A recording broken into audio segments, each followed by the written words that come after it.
Have you ever been told that music won't pay the bills or that you should get a real job? Well, what if I told you that having a career in music could actually help you build your resume to get a job outside of music or even in music? Hey everyone, my name is James and this is the Better Band Bureau. On the surface, it might seem like the skills you learn by being in a band don't really apply to anything else, but I think with a little insight, you'll find that that's just not true. I want to say shout out to Aaron from Suburban Samurai for suggesting this topic. Go check out the band. A link to their Bandcamp will be down in the description below. Now, to get on with it, here are 7 ways you can build your resume by being in a band, and 7 potential careers that you could pursue. The first one is a big one. It's project management. You might not know exactly what it is, but chances are you've done it, either when you're planning a tour or working on a record release, and especially if you're working with other people to do this and managing your team, even if it's just other people in your band, to make sure that everyone stays on track, this is huge.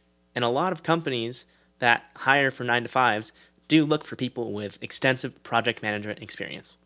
The second one is actually a few categories together: web design, graphic design, and social media. If you've built a nice website for your band with a built-in web store and you successfully manage your social media presence, this is a massively appealing skill to many companies, big and small, especially if you've learned Facebook's advanced targeting and reporting tools for their advertising platform. Businesses large and small, as well as other artists, all need help with social media. Maybe they already have someone, in which case you just move on to the next company. But having this on your resume is huge in the 21st century. Number 3 is pretty simple. It's actually just booking shows. If you've built a very good network across the country, you can actually market that to other artists and book shows for them on a commission basis. It's a good way to stay in the music scene and keep your contact up to date while also making some money from it while you're not on the road.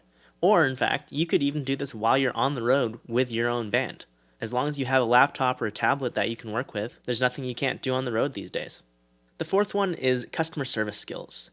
It's great to have customer service on your resume for a plethora of things, but especially for retail or sales jobs. If you're the person who's always behind the merch table for your band, chances are that you use something called a point of sale system, whether that's an app like MerchCat or the Wix app for selling or anything else that you might use. Once you've learned one point of sale system, it's pretty easy to pick up on the rest as well. There are different options here. As I mentioned earlier, you could work at a retail store, but you could also potentially be a merchandise manager for a touring band. A lot of artists do this. They start touring with larger bands who they've met when they were opening or touring with them, and then they work their way up while they're still working on their own band as well. This is probably the most obvious on the list, but number 5 is giving music lessons or working in a music store. Music instrument stores nationwide look for musicians to staff their stores. Because who better to sell a musical instrument than a musician? You wouldn't buy a guitar from someone who knows nothing about guitars. But if you walk into a store and you see a musician you recognize, or even if not, if you just have a good conversation about music, chances are you're more likely to buy from that person. Number 6 is being a backline tech for a touring artist. Through the connections you make with your own band, you probably know some other bands that are a little more established than you. If you're really good at setting up your gear and getting good tones, you might just be able to land a gig as a backline tech for one of those bands on the road. That's great because you get either a daily or weekly rate, which is a lot nicer than punching a time clock in most cases. Number 7 is audio. With so many artists self-producing these days, chances are that at least one of the people in your band, maybe even you yourself, is well versed in audio. With this, there are 2 options. You could start a home studio and help other artists in your area, or online if you're doing mixing, and help them build and create their sound so they have a unique project that they can be proud of. The other option would be to do live sound or even run front of house as a touring engineer, helping other bands on the road, similar to being a backline tech, but running sound for the audience. And number 8, this one's just really a bonus because it's driving a van and trailer. Obviously, most DIY bands drive themselves and the largest acts have a bandwagon or a bus to tour around the country in. But between those tiny DIY bands and the massive acts, there is a market for people who have a van but want a driver so they can focus on what they do best, which is playing music. If you know how to drive a van and trailer, that's a great marketable skill. At the lower end of things, you'll probably have to double up on duties such as front of house, backline, or merchandise.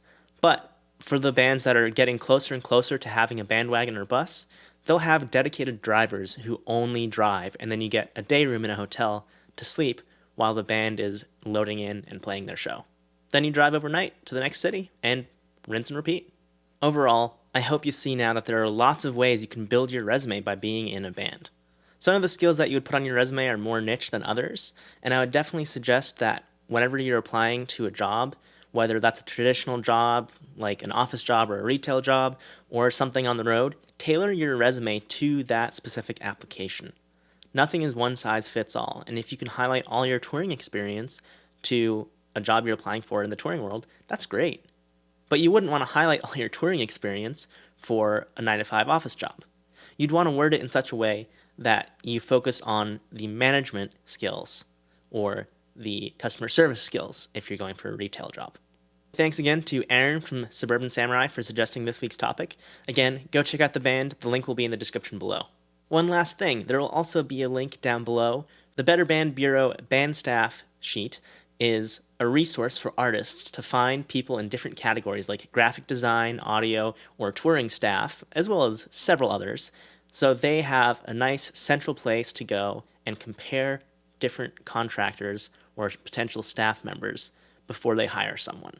I started this because I saw so many artists posting looking for different types of work and realized that there's no central location for these artists to look to have reliable, professional, self-employed people to help out. If you want to check it out, the link for that is down below. The band staff link goes directly to the spreadsheet, whereas the contractor submission form is obviously the form that you fill out if you'd like to be included in the sheet.